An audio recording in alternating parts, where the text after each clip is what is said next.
Good evening, ladies and gentlemen. Welcome to the Second Baptist Church of Santa Ana and our Conversation with Friends. It's been a while since we've had Conversation with Friends. The purpose of Conversation with Friends is simply that, to sit down, have a time of discussion and conversation and discovery with friends.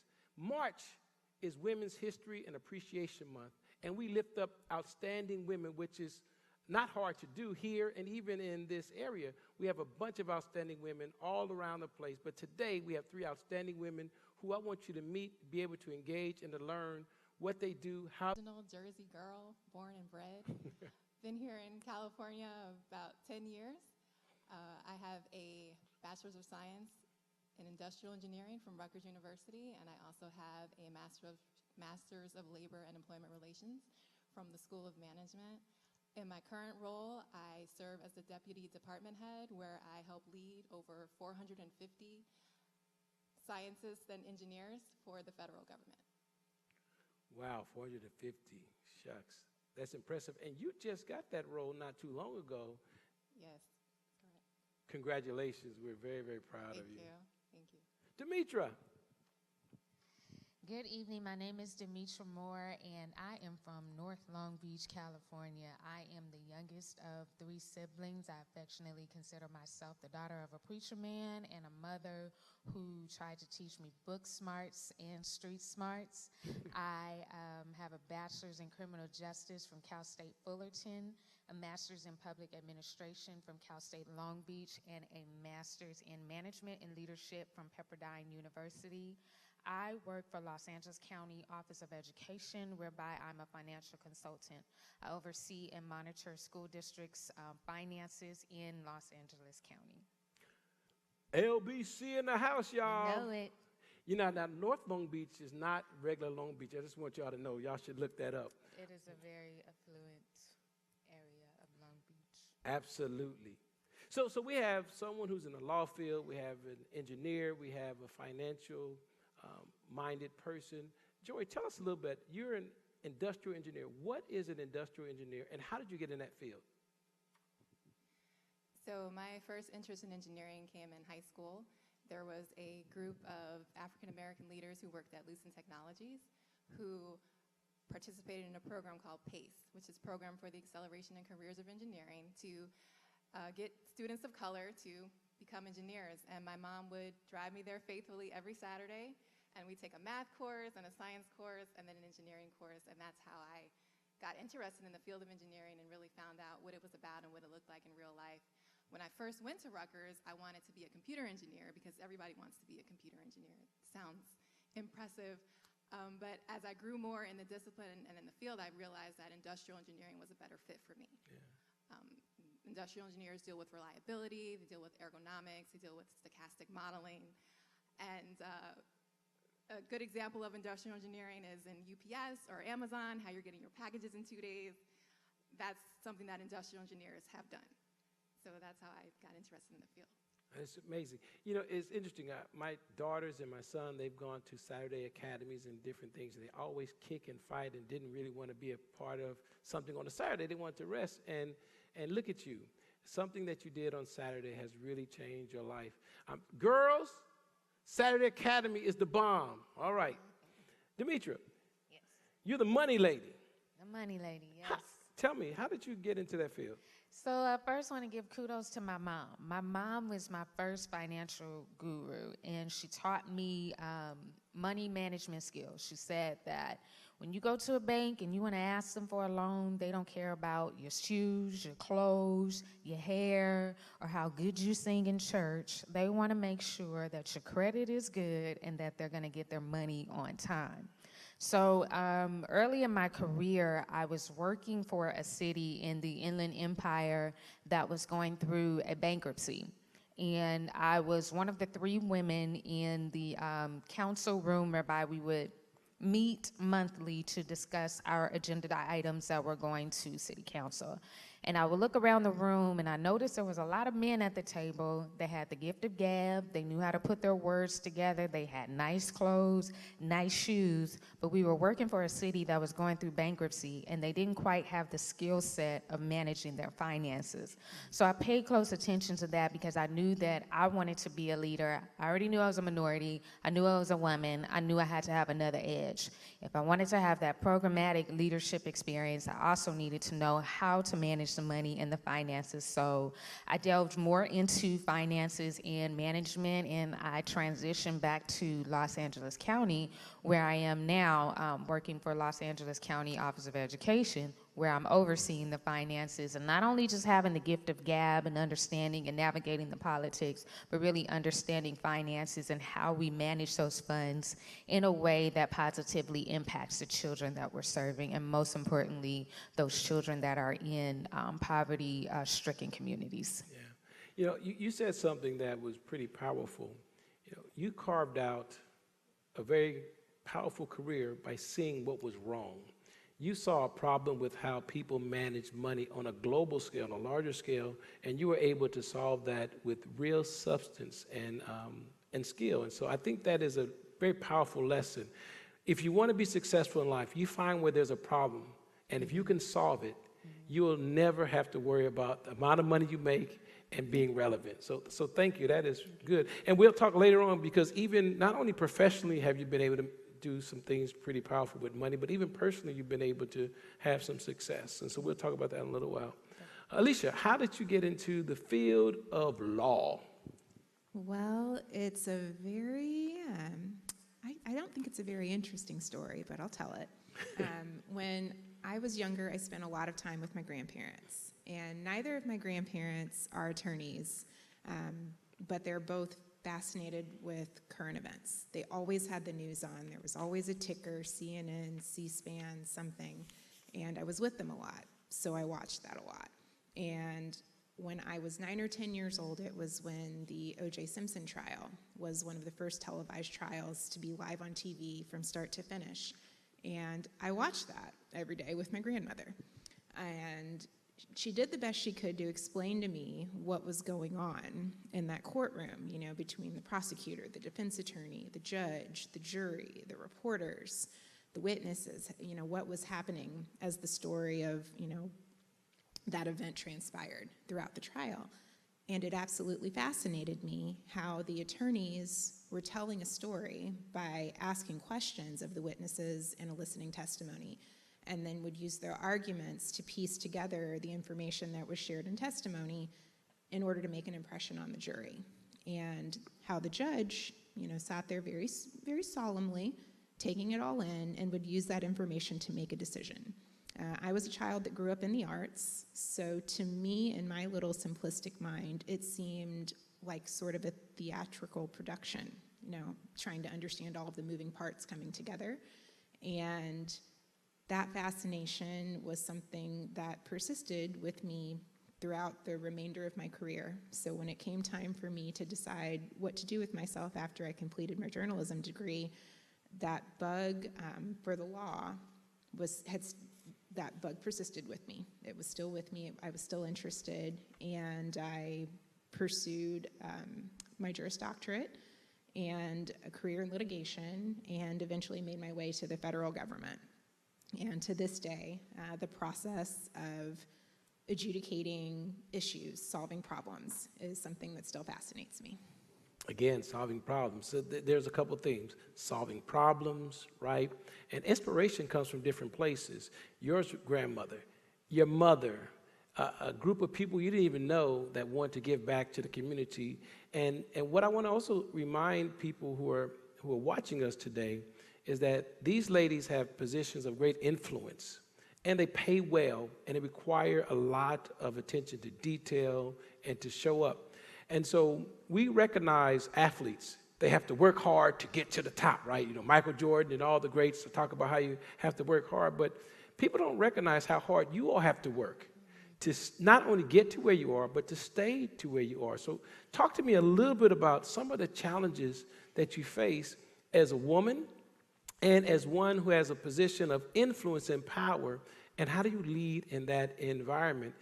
Demetria, why don't you kind of kick us off with that? What are some of the challenges that you have faced in this role or getting to this role?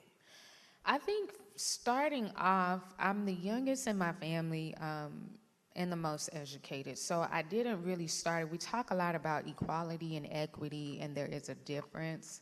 I had the same equal opportunities, but maybe not so much as the equity part, because my parents instilled in me invaluable values, hard work, honesty, integrity, carrying yourself with a presence according to God's principles and what we're taught. But I was the only person that pursued higher education. So it was a challenge for me in the sense that I was going into a world that I wasn't familiar with, and I didn't really have someone on the sidelines or who had already completed a college education. So for me, it was lonely. It was, I felt intimidated many a times, and I felt lost on different occasions. But in order to navigate through that, I had to be very clear. And again, going back to how I was raised, my parents taught me to work hard and to be very clear about your goals.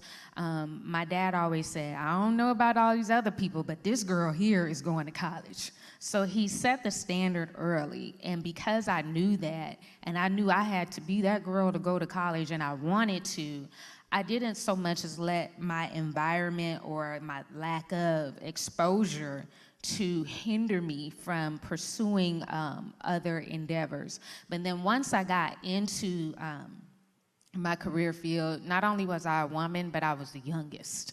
And a lot of people didn't take me seriously at some point. There were older people that felt like, well, who is she? And I've been here 20, 30 years. And I was just trying to get my start. I had a mentor tell me, Demetria, just don't forget. Don't forget those experiences. And because I didn't forget those experiences, I'm no longer really the youngest anymore. There are some that are coming behind me. And because I didn't forget those experiences that I had, I'll check on you and say, hey, how you doing? Is there anything that you need that I can support you along the way? So I had challenges coming in, not really having that equitable experience, being the youngest, being a female in a male-dominant field, but always remembering never to forget and to use that opportunity to allow someone else to have, a younger person, to have a positive experience with me, and knowing that, yes, they too can win if they set their goals, make it clear, write the vision, and make it plain, it can happen for you. That's very powerful, setting a standard for yourself, and hard work will always make room for you. Either one of you all want to jump in on this question? What are some of the challenges that you may have faced? I think that imposter syndrome is one of our new buzzwords in this age that we're living in, and it gives quite a bit of credence to individuals that are underrepresented in fields and, like Demetria said, feel like they don't belong because they don't see themselves in those rooms.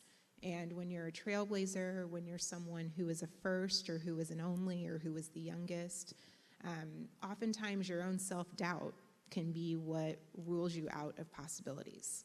And I think that I'm really fortunate to come from a strong village that not only set a great example for me from their hard work, but also to this day takes it upon themselves to encourage me. I have an aunt who worked her way up in her field in insurance to be a leader in her organization at a very young age. And she and I spend a lot of time together to this day. And when I came into leadership in my career myself, she made a point to check on me consistently, and not just with, intellectually, am I understanding what it is that's expected of me, but how are you feeling? Are you doubting yourself? Are you feeling competent? Are you feeling seen? Are you expressing these things to your teams? Making me communicate what would otherwise be pretty difficult feelings to give names to or to give words to articulate.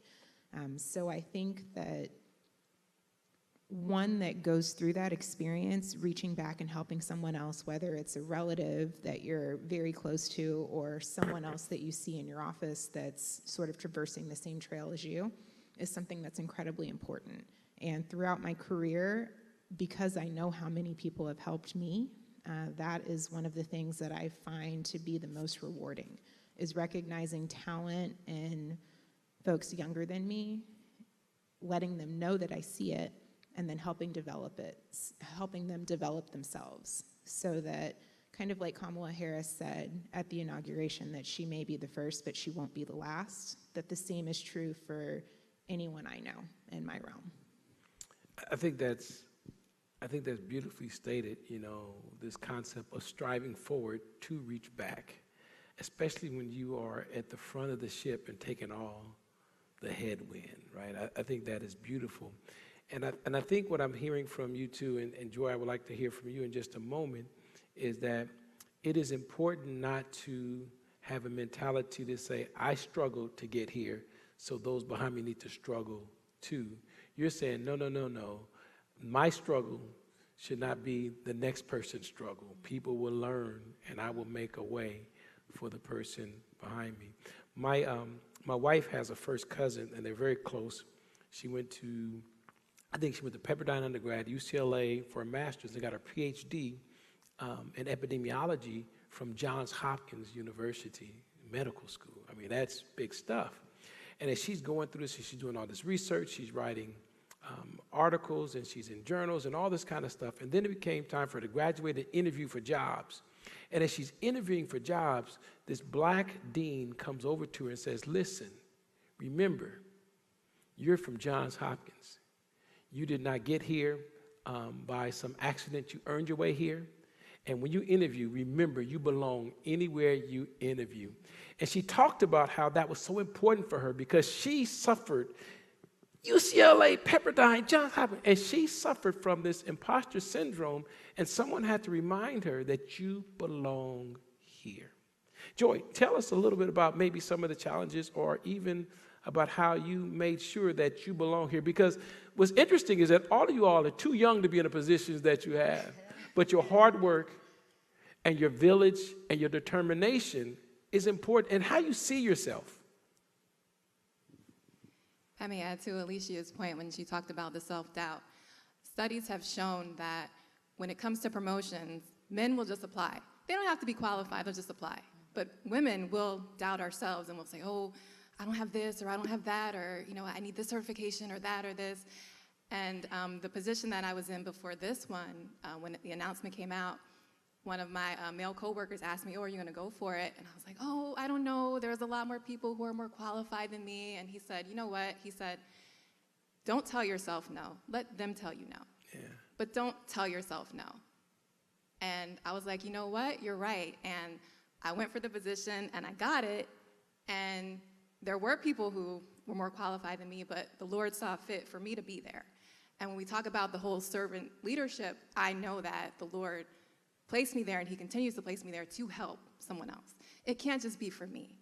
Yeah. It has to be for me to be the one that's willing to open those doors, willing to give opportunities to people that may not have it if someone else wasn't in that seat. Yeah. The thought is, can God trust you, right, with influence and position and power? And so far, the answer is, heck yeah.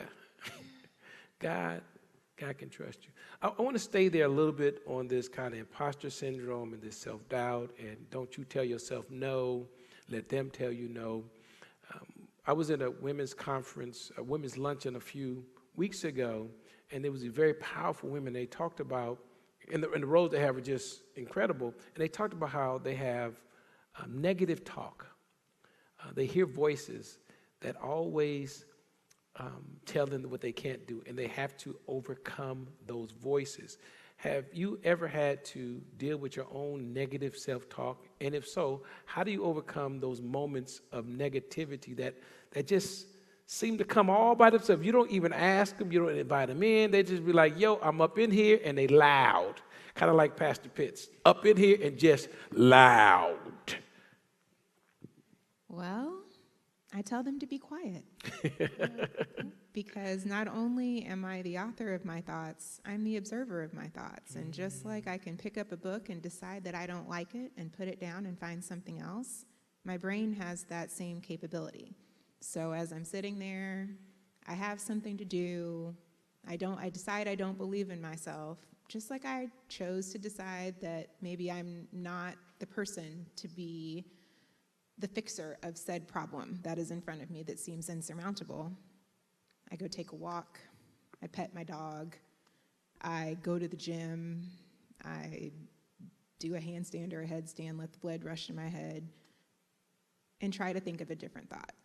We can curate our thoughts. Yeah. Just like we can curate our wardrobe, we can curate the mental chatter that's in here. And I have been blessed to be taught by some of the most talented people at curating their thoughts and their self-image. And having that example throughout my life has been one of the most important influences in me learning to quiet the mean girl that's in my head. Can I flip the question just a little bit? Absolutely. About so you want to sit in my chair too? No, I like this one. About even negative self-talk, I had shared my experience when I was a teenager. So in my family, we had a few teen pregnancies. And, back in the day, it was abhorrent to experience a teen pregnancy. There was a family friend who told their daughter about me. The person said, you just watch. Demetra's just gonna have a bunch of babies just like so-and-so before she graduates from high school. At 16 and 17 years old, I had already knew, I had a little plan for my life and where things were going. Imagine if I had allowed that negative self-talk to permeate into my spirit and to believe that. And some kids don't have that mental agility to say, oh, no, that's not me. That's not what, I'm going to be like. And I want to flip it just a little bit, not so much as this negative self-talk, but for even older people, my age and up, coming up, to be cognizant of what we're saying to our children, our young boys and our young girls, to be less enthused about their hair, or their nails, or heels, or what they're wearing, but to speak life into them first. To, like you said, your aunt saw you and she heard you, that we start seeing and hearing our children first and speaking life into them. And me just not being the only person to not speak that negativity over my life, but to have some other people to say, even though, yes, that did happen in your family, but that doesn't mean that it's going to happen for you. So it's important to speak positivity in our children. Yeah. The sociological impact on our psychology is very powerful. We always talk about the psychological and emotional impact, but the sociological, what we see around us. There is the mayor, Wilson Good, out of Philadelphia, started the Amici Project. And the Amici Project was working with young men who were in prison. And he saw something that was very powerful of this sociological phenomenon. He saw a grandfather, a father, and a grandson all serving time in prison. And the only reason that the chain was going to stop is because the grandson had never had any children. And you're right, the images that we see and how we see ourselves. So then the question becomes, how do we curate a positive self-image sometimes in the midst of negativity all around us? And I would like to suggest, because I'm a preacher and we're in the church and I'm Baptist, I think faith, faith has to have the ability to give you a vision of yourself that you may not get from anywhere else. So with that being said, where does faith come into your success? How do you use faith? How do you see faith as an important part of this journey of you very impressive women? Joy. Well, for me, faith is everything. Everything I have is from the Lord.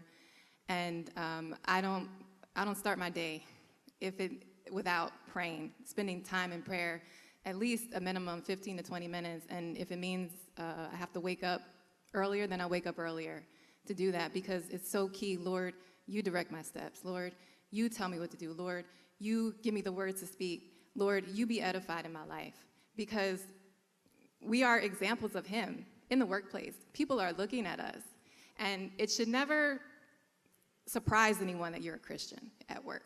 Yeah. And I know we can't go around talking about Jesus, Jesus, Jesus all day, but if someone finds out that you go to church or that you're a believer, they shouldn't be like, what? You know? Oh, really? What church you go to? Okay.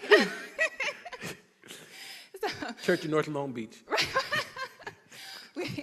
We have to remember who we're representing and why we're representing, that everything we have is from him, that all of the success, the positions, whatever, it comes from the Lord. He's placed us there for a reason. There's a purpose behind it. It's not about us. And when we look at that, and when we have a rough day, when we have those negative thoughts, and remember who our real boss is, who we're really serving, it's easier to respect a boss that's being disrespectful in the moment, because I'm honoring the Lord. It's easier to be kind to people and show mercy, because Jesus showed me mercy. and it's easier. I'm sorry. It's easy to just remember where your help comes from. Yeah. And to show that to others, believing that even when they're wrong, God, you got it. You'll take care of it. My job is to serve you, and as long as you're pleased with my life, that's all that matters. Yeah. I've been in really highly political situations and circumstances, and one of my favorite verses is, humble yourselves before the mighty hand of God, and he will exalt you in due time. I try to live by that, because there were times when I was the most qualified, but they didn't want to sit me in the room. They wanted to keep this image, or what we call nepotism. And I had to keep that mind frame. I got to humble myself before the mighty hand of God. He will exalt me in due time. And his word is true.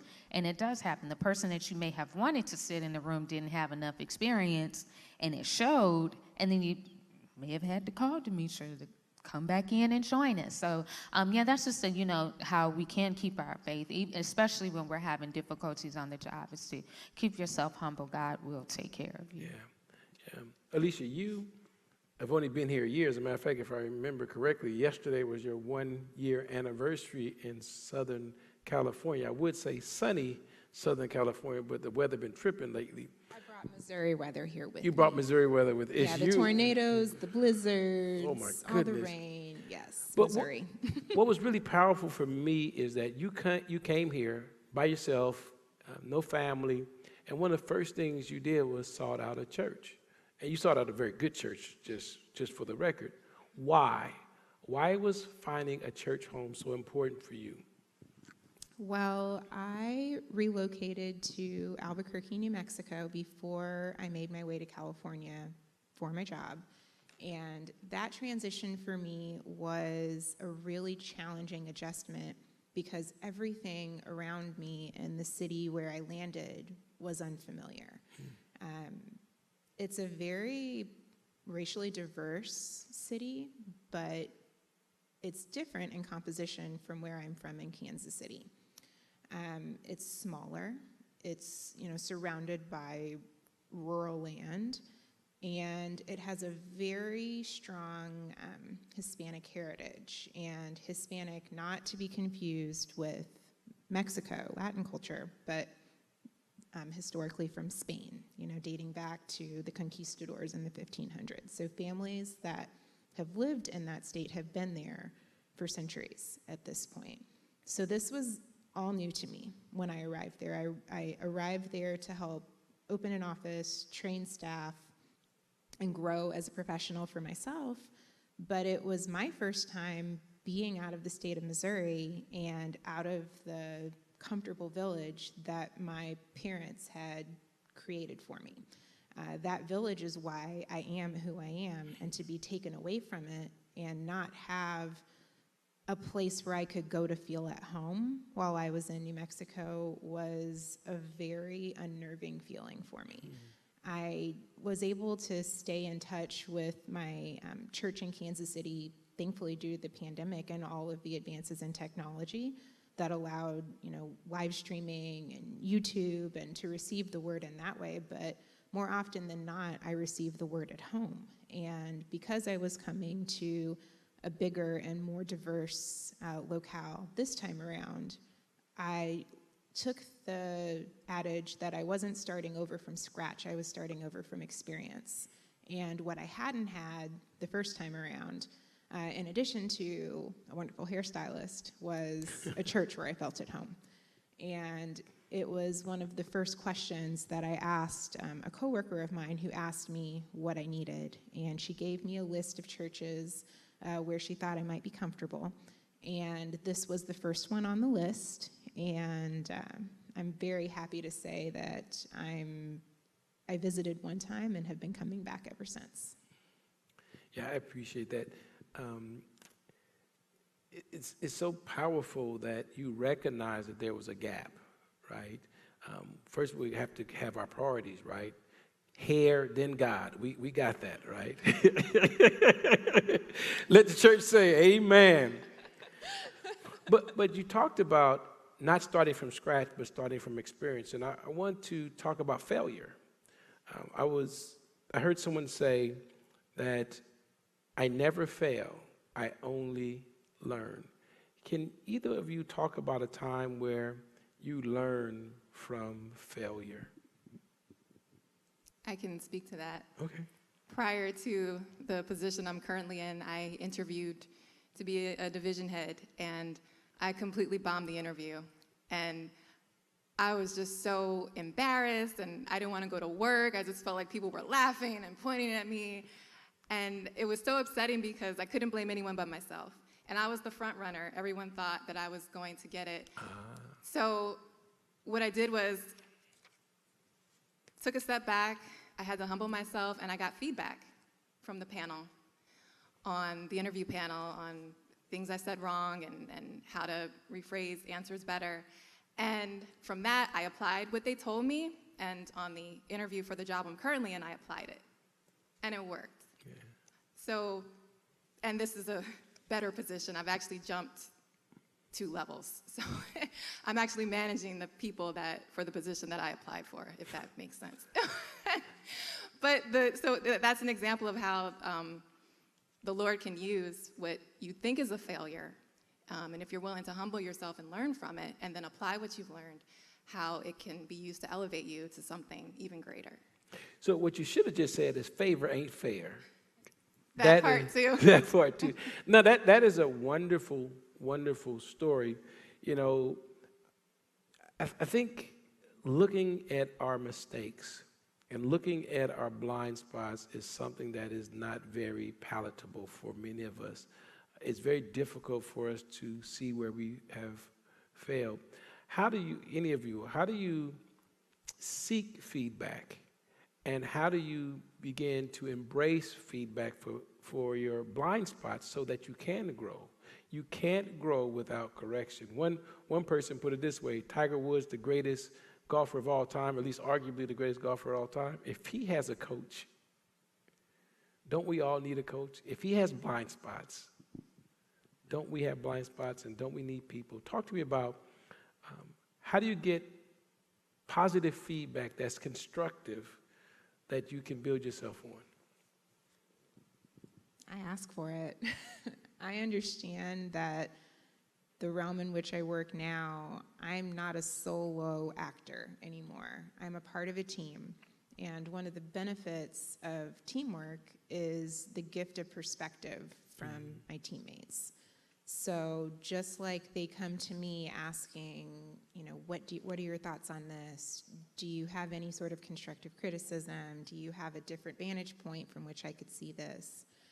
I take that lead and I ask the same questions of them about my leadership style, how things are going for our office, things of that nature. And I think that it helps build community. And I think the most important aspect of any team is the relationship of the people that are working together. And it's not necessarily who's on top and, you know, who's subservient and who is the best of all the employees. It's, do we all understand the mission? Do we all understand the vision? Are we bought into that? And are we working together to achieve it? And I think that humbling yourself as a leader and being open to communicating about weaknesses, just like you are about, you know, communicating goals, is something that only strengthens your collective body. Yeah. But where did you, most of us don't ask to be observed in the areas of which, where did that come from? Is that something you got from your family? You saw it modeled in a mentor? That's not natural. You're not natural. I'm not natural. You're not normal. I've been told that more than once, Pastor. You're not the first to say that. You know, I honestly think I owe that to my mother. Yeah. My mother has such a keen eye for detail, for precision, for consistency. She works in IT, and she's one of the best in her field. And I think she took really naturally to being a mom, because not only does she, you know, praise all of the good, she would always be very kind and very loving and let me know, you know, well, let's work on this too. So I never thought I was perfect. I always recognized, you know, there's two sides of every list. There are pros, there are cons, and we can embrace both and grow as humans. And I think coming up with that as my mindset made me quite malleable. And it's something that just became a personality trait at this point. I think that's great. Thank you. Anyone else want to jump in on this one? I think that faith plays a lot of that, a role in that as well. When we read the Bible, we find that healing comes from facing things. Mm-hmm. We naturally, in our flesh, we want to hide it and act like it didn't happen and run from it. But God is the one who wants to bring it to the forefront, because that's how he heals it, and that's how he deals with it. And in taking that feedback and dealing with that feedback, you have to deal with it. You have to ask the hard questions. I ask all of my direct reports when we have our one-on-ones, at least quarterly, what would you improve? What do I need to improve upon? And it's not always easy stuff to hear, yeah. But we can't get better unless we face the truth. Yeah. That's good. That's real good. I want to kind of move into a different kind of a realm. It may be kind of chauvinistic or stereotypical, and as we talked about before, you can push back and tell me I'm an idiot, and you won't be the first to tell me that'll be one of my, that's not a blind spot for me, I already know that. But you know, women have, in the workplace, have always seemed to have had to prove that they're tough, right, and that they can play with the boys, right? But then there's also a very tender side and a very nurturing side that comes with women. And so kind of two questions, you can answer either one. Have you been able to balance kindness and holding a high standard versus having to try to be like a man, if you will, and be hard and tough? Can you be feminine, if you will, whatever that means, and still hold high standards and get high performance? And how do you do that? All right, I guess, yes, you can be kind and still have standards. You can still be assertive. You can still be very clear about your expectations. I'm going to go back to your question, but sometimes I feel like in society, we praise women for being sacrificial lambs, but then we chastise them at the same time. If I'm not being assertive enough and telling you what I need, then you don't know your power. Get your power back. But if I allow myself to be the sacrificial lamb and just overlook some things, then it's like you can't win for losing sometimes. But yes, you can be kind and you can still be a leader. We talked about this earlier, that one of the ways that I've learned, especially in my personal life, and in the workforce is, the 2-minute rule. That's what my mentor taught me. She said, just take 2 minutes, walk past staff. Hey, how are you? How was your weekend? Take that time to really get to know staff, and even in your personal life, when we're at church, take those 2 minutes to say hello to someone and how are you doing, and build that relationship. So when that point of having a tough conversation or needing to be assertive, you don't feel so uncomfortable or out of place because you've taken the time to build a relationship. And then I think it also is a responsibility and maybe a pep talk on our part to leave that traditional role of a woman is supposed to speak this way and she's supposed to conduct herself in this way. No, I got some business that I need to take care of. Let's focus on this, and let's, be successful and take care of this. Sometimes I have to give myself that pep talk that I can't fit into this box. I have a job to do, whether it's personal or in my career, and it needs to get done. But developing those relationships and being kind is easy once you develop those relationships to get what you need. Okay, good. Well, I was going to say that, like Demetra mentioned, when there's a job to do, when there's an objective, when there's a vision that needs to be accomplished, one of the most effective ways to communicate that is kindly and with, I think, an open and accepting tone. People respond well when they feel comfortable.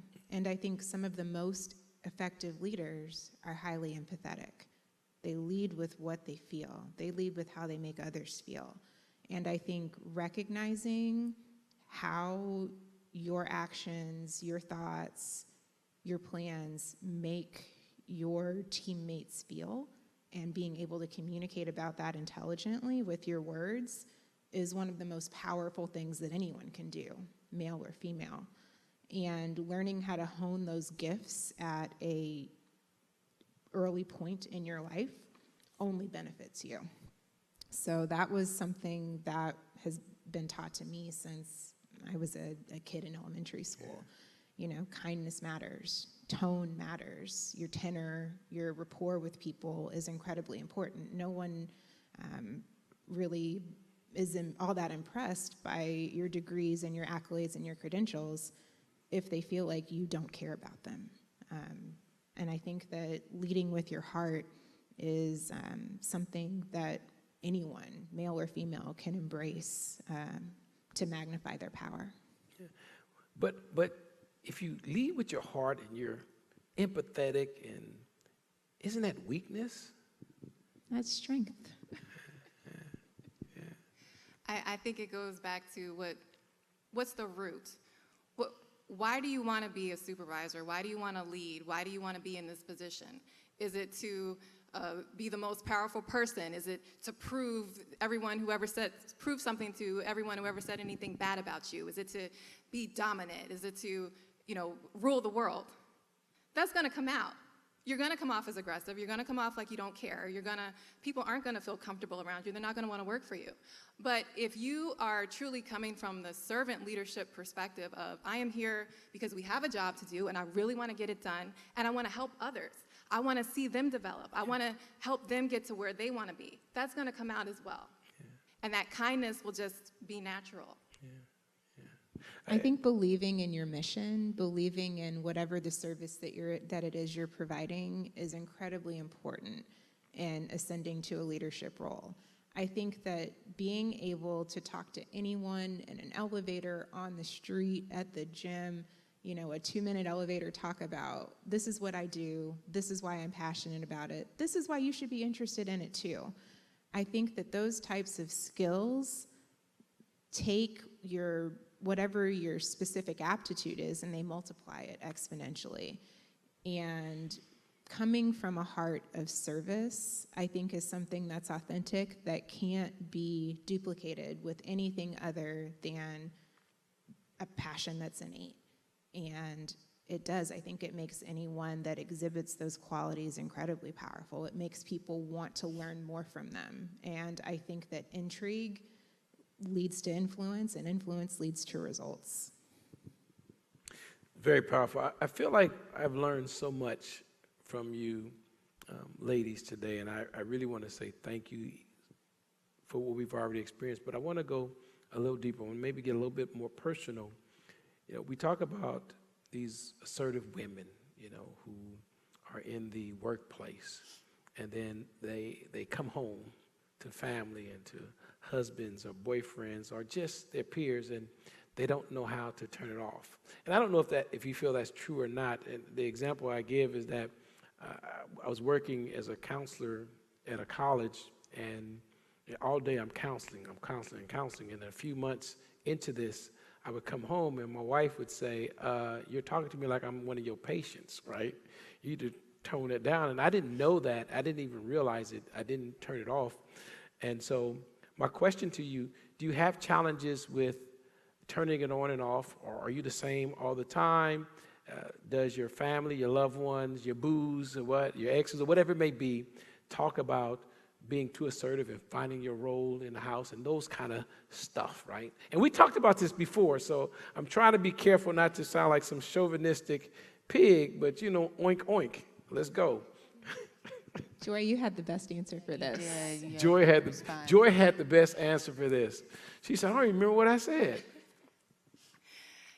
So I was saying that for me, it's been the opposite, because when you become a wife, you are commanded. The Lord shows you that you're supposed to respect your husband, show him honor.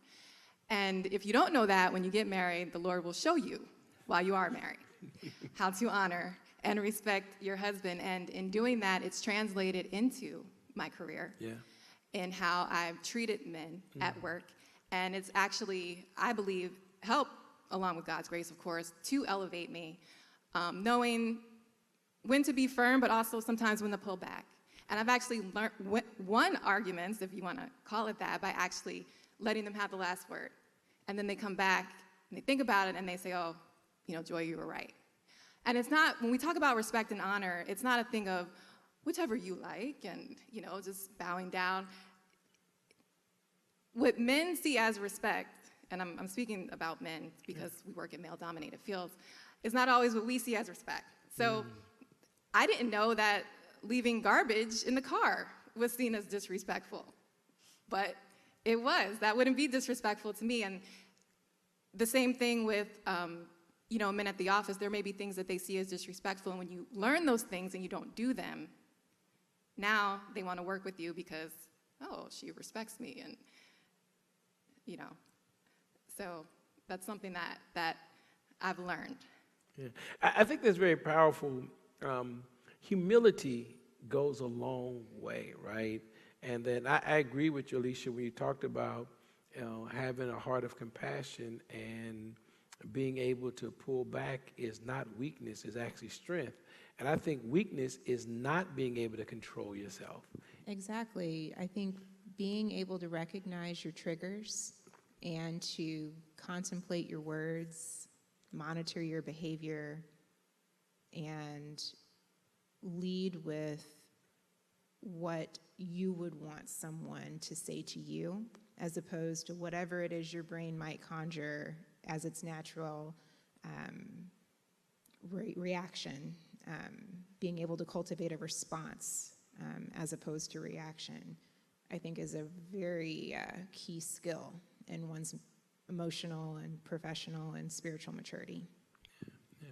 Now, Joy had the best answer when we talked about this kind of when you're back at home and dealing with loved ones. But Demetria, you had a little bit of a different take on that. You don't have to share, but now everybody knows you have a different take. Now she put me on the spot. So I guess I was really trying to be silent. When we had this discussion, I recognized that Joy, she gave a very wonderful answer, and I'm going to put that in the back of my psyche should the Lord foresee me to be married one day. But I said that, it's important for your partner, your mate, in my opinion, to accept you in totality. So when I come home, sure, I'm a boss chick when I go out to work, but when I come home, I should be able to be my whole self, my complete self. And if I'm more skilled or savvy in one area that's deemed to be a male's role or a female role. I don't think that should be the case. If he's better at paying the bills and managing the finances, and I happen to be better at, and it's not true, but fixing the faucet, then that's just I don't feel like I should have to lay down and that's my favorite movie too. Whatever you like, when you come, I should be able to be myself, regardless of what field I'm in. Yeah, we talked about, and in a moment we're going to take questions from the audience and those who are online, and then we're going to kind of move toward closing at least this segment out. This has been so good. I feel like we need a part two, and maybe the audience will agree with me as well. But being authentic, like Dimitri, you talked about in some of your opening comments, and even when we were talking before about knowing your values and what's important to you. Alicia, you talked about it, not as directly, but very clearly about knowing who you are. And Joy, you just exude that. Like, Joy does not play. She is who she is. Who you see in the mall or in the worship center or in the corporate office is the same, and I think that's good. But it's very difficult to be authentic. It's very difficult to find your own voice. How have you been able to keep your values, keep your authentic self in an environment that is male-dominated, all three, right? That is, you don't see a bunch of folks that got your hue, right? And there's always a sense of being an outsider, and how do you be an outsider and yet still fit in by being authentic? Well, I don't think I've ever fit in. Anywhere, anytime, any place. I've always either been the diversity or been a foot taller than everyone else or, been hyper advanced at school or been, super engrossed in the arts. I've always just kind of marched to the beat of my own drummer. And at a young age, I had to learn to embrace that and just do the best at being what I'm good at. And it may not make any sense for a lawyer to be a former dancer or ballerina, but that's me. That's my background. And instead of trying to meld myself to fit with whoever it is I'm around, someone might want to learn something new, might want to learn something that I have a level of expertise in. And I think that being in so many different communities throughout my life and finding commonalities with different skill sets that I have and focusing relationships on those commonalities has been a real gift for me. And learning how to find things in common versus, letting what makes me different, make me feel like an outlier is something that has really helped me develop and mature. Yeah. Sometimes we forget what the words mean that we say. So we'll say, Alicia is outstanding. And that's what that means. You're different. You stand out. And we all do. And we all if do. we look close enough. If we look close all enough. of it, none of us are the same. We're all unique, just like we all have individual unique fingerprints, just like every snowflake that falls from the sky is different. Every human is different, and those differences, I think, are what make us beautiful, what make us interesting, and what make relationships fun. Like, who wants to be around someone that's just like them all the time? Like, that's not a very insightful life. Yeah. And I think if we're honest with ourselves, what's intriguing is learning something new. And being around people that you can learn from, I think, is infinitely more valuable than just a homogenized environment all the time. Yeah. Dimitri, you are the youngest child.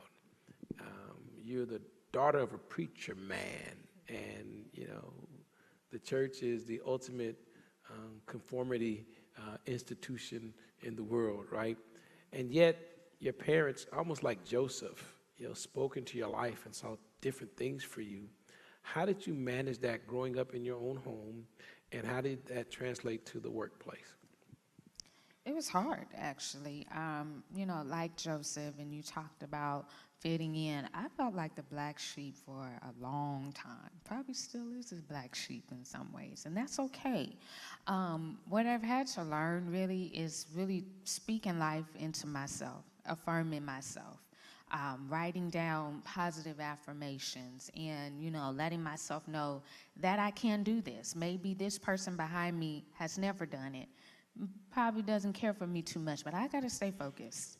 I know where my vision is. I know where God has told me, where he wants to lead me, and I have to be committed to being myself every day and loving me first. And I know we talk about self-love all the time, and it's a, very loose word, but you do have to take into account of that and take an ownership of what it is that you want for your life and where you want to be. And once I started learning how to, and it was not easy. I made a couple mistakes and bumps. Just a couple?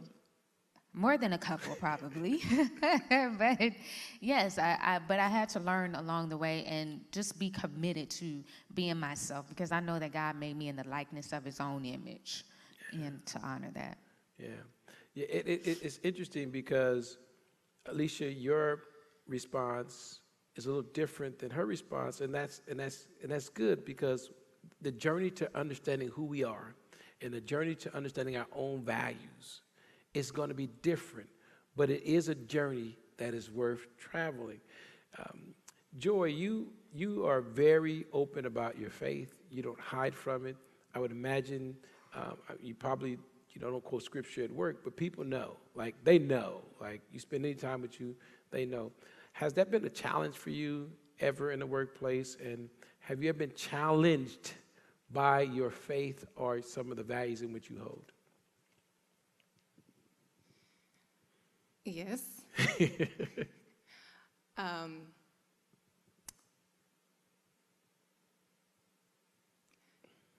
Recently, I was, because of my position, asked to speak for a specific focus group that doesn't align with Scripture.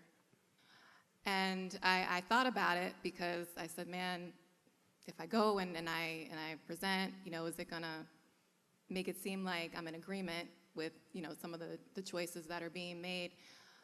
But I took a step back and realized, and it's so cliche, like, what would Jesus do? Jesus would show up. Jesus was with the prostitutes. He was with if they had drug dealers back then, he was with the drunks. He was with everyone, and he was just there, just showing who he was. And it's not our job to, be Holy Spirit and convict. Our job is to just help lead people. And we can do that by just the way we treat them. Yeah. Treating them with love, treating them with honor, treating them with respect, and they can see something different. So then if those conversations come up, it opens the door to kind of have them, why don't you come visit my church? Or, why don't you come to Bible study? And they'll be open to it, because if nothing else, they'll say, well, Joy's always been kind to me, or she's always shown me respect. She's never made me feel like there was something wrong with me, or I was different. Yeah, I think that's very powerful. It goes back to what Alicia talked about, this empathy. I guess that's my buzzword for the day. I was with a couple yesterday, and we were having a conversation about how do we use the Bible in all arenas. And I said, I don't use the Bible the same way. So on Sunday morning, I'm going to say Galatians 5:2, right? I'm going to say John 3:16. I'm going to quote scripture. But when I'm in the world, I don't go around talking about, Proverbs 27:11 says. I just kind of say, hey, have you ever thought about whatever you plant, the seeds that you plant in people's lives are the seeds that are going to manifest a harvest. So if you plant joy and encouragement in people's life, you're going to get joy and encouragement back. I'm not going to say you're going to reap what you sow, right? And I think that you do a really good job at that. I think that you all live that, and I think that is commendable. Part of the reason you're sitting on this stage is I've had conversations with you all privately, after service, we've talked on the phone or whatever it may be, and I'm like, you all have this gift. You have these very powerful positions. You're very young to have those positions, as I mentioned before, but yet there's a light. There's a glow. There's something unique. There's something special. And I think that people will be blessed from our time here today. I want to give a moment for questions that we may have in the audience or from online. And if anyone from the audience has a question or comments, I'll take it at this time. Oh, so y'all not going to say nothing? Yes, ma'am.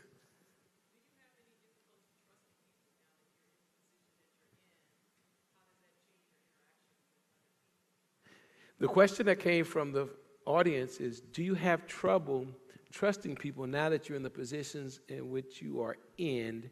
And that was it. Okay. In the beginning, yes, but I learned another lesson.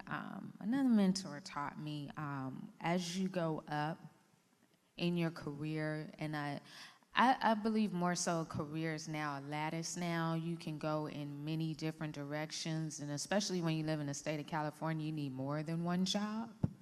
But as you go up in your career, she's told me to make sure that your foundation is strong. Don't take for granted support staff, the custodians, parking attendants, whomever. They see a lot of things that you may not see. And just from those 2-minute conversations that I try to have, I'm building a relationship and I'm building a foundation. So when I have that foundation, I don't worry so much as, can I trust this person, or what's their next move? Because I know I have a strong foundation, and I've experienced it where they were just like, so you know, she didn't come back on time, or whatever the case may be. I knew I had a foundation, and I built relationships. And I'm very observant, and that's one of the things about being the youngest, is you're exposed to everyone else's personalities, their triggers and their needs, and being the youngest and just watching, this is what triggers my mom, this is what triggers my dad, this is what's gonna set off my sister. I use that in the workplace, just take a moment to take a step back. I watch personalities, I watch words that they use and habits that they have, and once I observe their habits and their behaviors and learn how to collaborate with them effectively, and on top of that, making sure my foundation is strong, I don't worry so much about trust or being deceived. Okay, we got another question.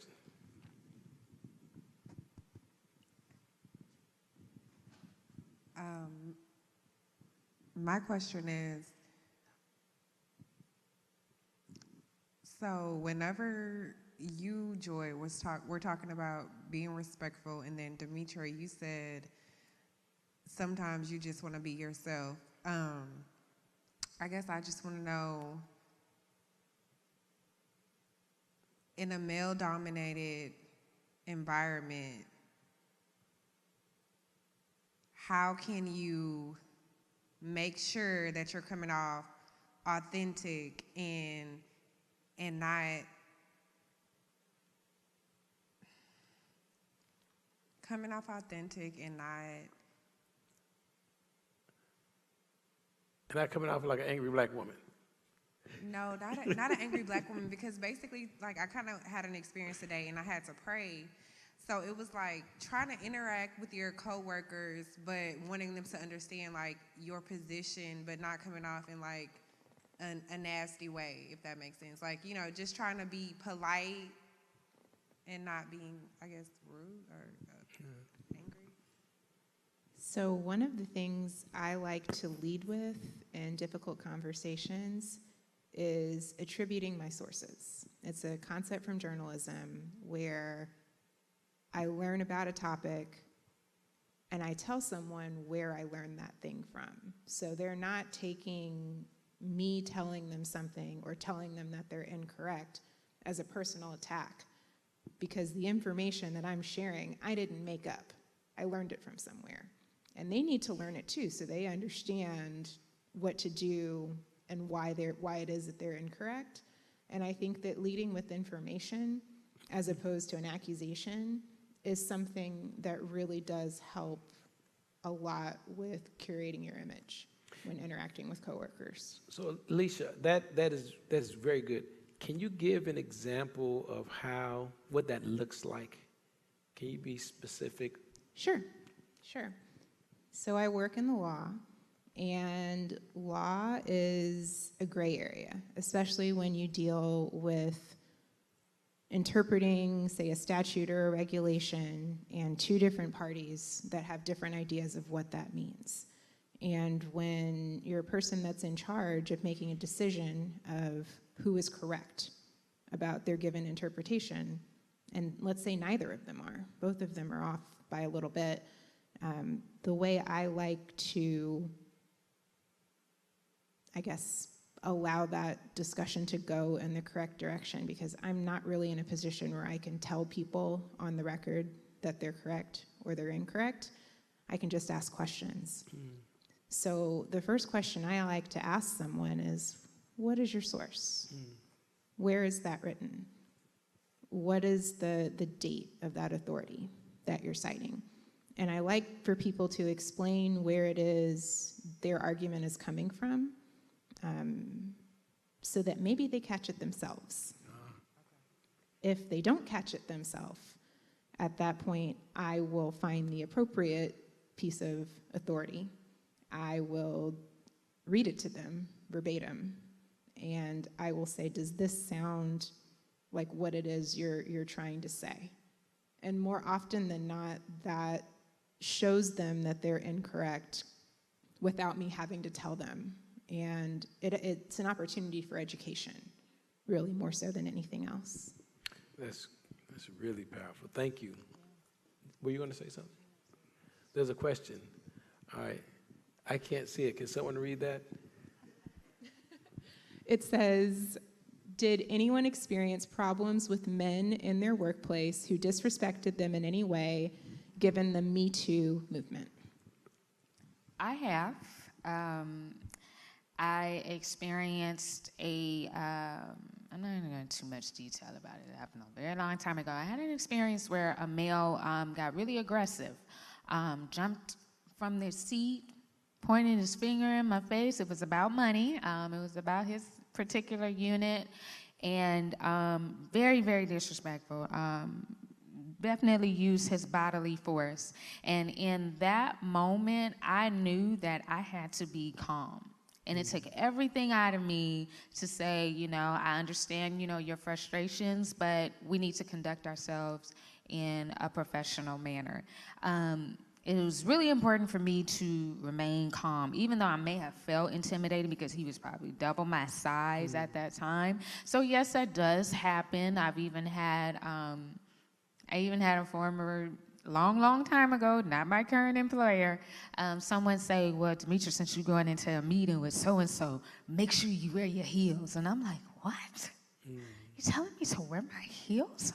How offensive. And yes. So, and you hear those things, but when you know who you are in your profession and your abilities, you're going to be consistent about how you present yourself. So no, technically I didn't need to wear my heels in order to move something forward in a meeting. But yes, those things do occur, and we have experienced them, but it's all about how you respond to them and being true to yourself and your intentions at your job. You're here to do a job, you're here to be professional, and there are no other options other than that.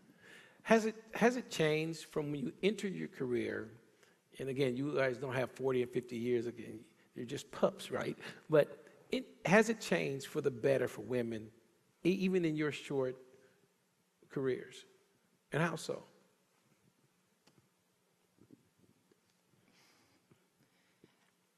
In one sense, I think there's improvement because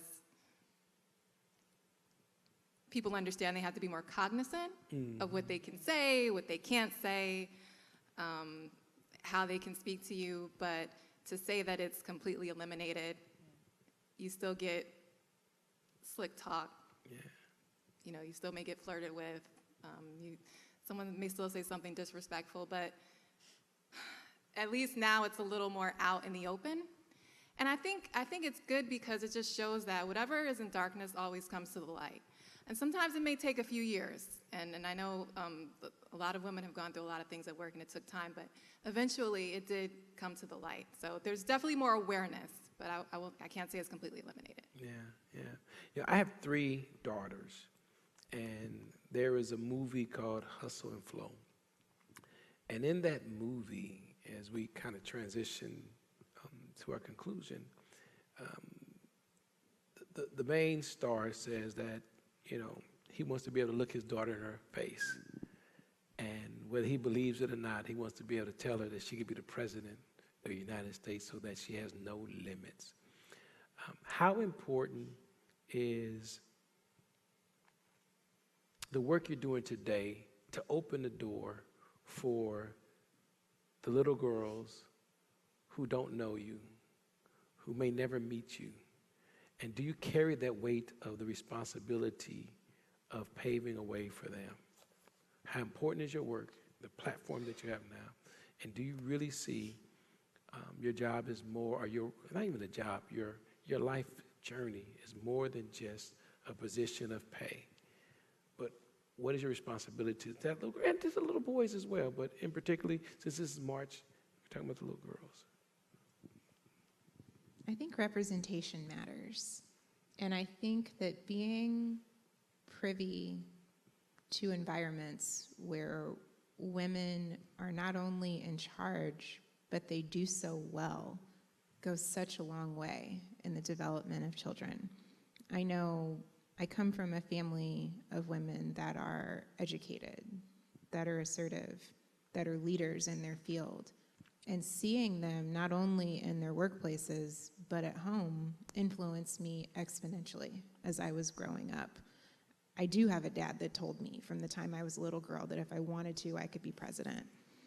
And hearing my entire life that I have no limits on me has impacted me beyond words. It's why I always swing for the fences, because like my dad always says, you shoot for the moon, even if you miss, you might hit a star. And it sounds, highly spiritual and, kind of fluffy, but it's something that means a lot to me, and I think it motivates me to keep going. And it's a hard path. It's, climbing is something that's really challenging. And I think one of the most rewarding parts of that journey is being able to share wisdom that's been shared with me with others. It encourages me to keep going so that I can keep sharing, so that I'm not the last one. I'm gonna ask you all a question. We were in a retreat a couple weeks ago with a facilitator, and the facilitator asked us if we were to write our own autobiography, what would the title of that autobiography be? But before we answer that, we have a question up there, and this is big letters. I can read that. What do you see as your next career goal? I mean, this is huge. Thank you, media team. God bless you. So real quick, we'll start with Demetria. We'll go this way, and then we'll answer what would be the title of your autobiography. So my next career goals is I am now a newly licensed mortgage loan originator. I have an interest in helping minorities and especially women. I bought my first home at 25, and I bought my second home at 29. You don't see a lot of women and a lot of African American, brown girls. And a lot of 20-year-olds. That too, that are able to purchase a home, and I remember how daunting it felt and how intimidated I felt. And so I wanted to earn a license in that career just so that, like you said, sometimes we need to see ourselves, and I want that next young lady or gentleman of any color, really, to see me and say, okay, I feel comfortable. She's done it. She knows how the ropes, how it works. And so that's my next career goal, as a licensed mortgage loan originator. Great. If I stay with the federal government, I would like to eventually enter the senior executive service, which is one of the highest positions a civilian can have. So I wouldn't be leading hundreds, I'd be leading thousands. Joy, you went before me and you took my answer. So I hope we work together, because I am so grateful to have met you at this church. And it feels really comforting to have a sense of community, not only with my faith, but in my career and within my trajectory.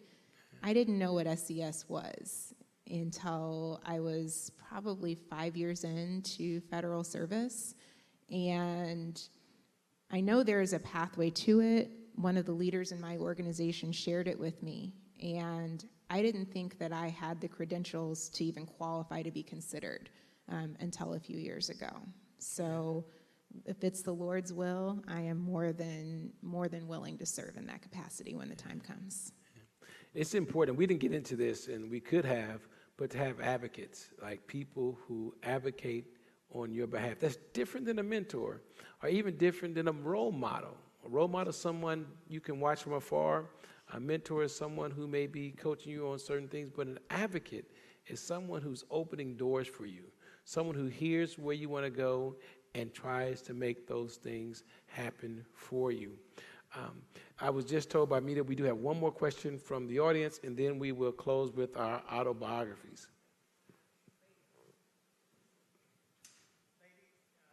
You're lovely. You're absolutely beautiful in every way. I need to know, though, with the influx of so many different cultures of people, how do you work with that? What is, how do you just handle people with all the things that you've all said, and how you approach people and so forth and so on, the cultures, the different cultures that are in the workforce? What do you do? I ask questions. I try to approach unfamiliar situations with a sense of wonder versus a sense of fear or intimidation. And I look at it as an opportunity to learn. And if I'm learning from them, I look at it as an opportunity to share about myself. And instead of recognizing each other for our differences, try to find something along the way that we can share, whether it's a passion for our employment and what it is we do professionally, whether it's an interest outside of work, whether it's how much we love our mom. You know, if you try hard enough, you can find a way to talk about some commonality with just about anyone.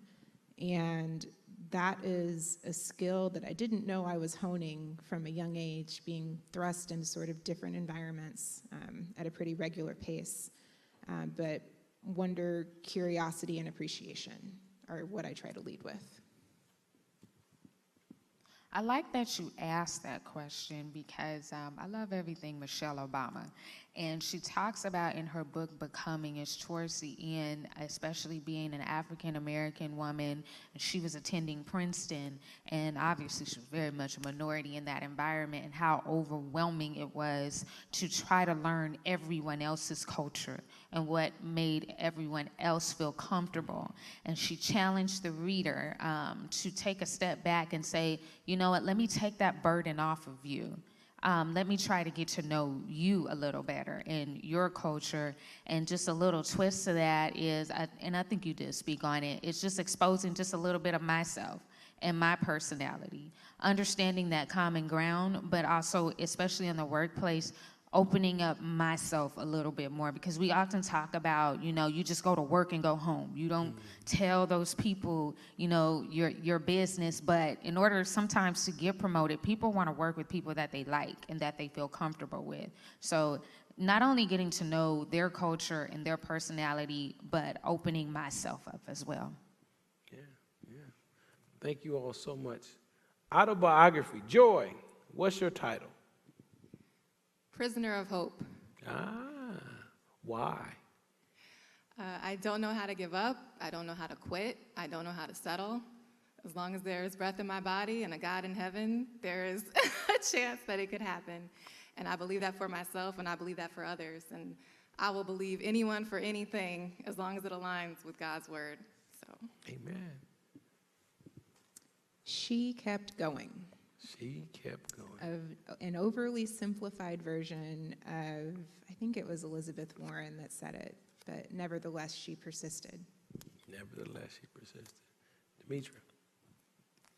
I don't know. I just have words. I don't have a Okay, eloquent go. title, but just a woman that's tenacious, courageous, and a fighter.